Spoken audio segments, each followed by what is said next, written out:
আপনার স্ত্রী সালাত বুঝে না, ফজরের আজান যে কখন হয় আপনার স্ত্রীর কানে যায় না, আপনার স্ত্রী গরু ছাগলের মতন ঘুমায়, আপনি কল্পনা করতে পারছেন না। ও ও না না না না না না, আপনিও তো ওই অবস্থা, আপনিও তো সালাত আদায় করছেন না। আমি তো ভুলে গেছি, আপনার স্ত্রীর একাই দোষ দিলে তো হবে না, কারণ আপনিও তো ওই দলেরই পার্টি, যে আপনিও বেঈমানের দলে আছেন, আপনিও সালাত আদায় করছেন না, তাহলে আপনার স্ত্রী কেমনে করে করবে? ঠিকানা কোথায় হবে? কোথায় হবে ঠিকানা? স্বামীও যাবে জাহান্নামে, স্ত্রীও যাবে জাহান্নামে। আমি বলছি না, রাসূলুল্লাহ সাল্লাল্লাহু আলাইহি ওয়াসাল্লাম বলছেন।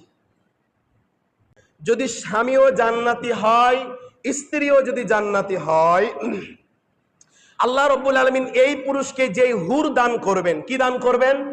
হুর দান করবেন। যেই পৃথিবীতে যেই নারী, যেই স্ত্রী ছিল, এই স্ত্রীকে সমস্ত হুরদের সর্দার বানায় দেওয়া হবে। সুবহানাল্লাহ। তাহলে আপনার স্ত্রীর মর্যাদা কমবে না বাড়বে? এমন স্ত্রী কয়জনের আছে গো ভাই, যে আপনার সাথে জান্নাতে যে হুরদের সর্দার হবে? আপনার স্ত্রী সালাত বুঝে না, ফজরের আজান যে কখন হয় আপনার স্ত্রীর কানে যায় না, আপনার স্ত্রী গরু ছাগলের মতন ঘুমায়, আপনি কল্পনা করতে পারছেন না।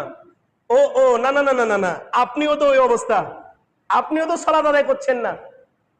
আমি তো ভুলে গেছি, আপনার স্ত্রীর একাই দোষ দিলে তো হবে না, কারণ আপনিও তো ওই দলেরই পার্টি, যে আপনিও বেঈমানের দলে আছেন, আপনিও সালাত আদায় করছেন না, তাহলে আপনার স্ত্রী কেমনে করে করবে?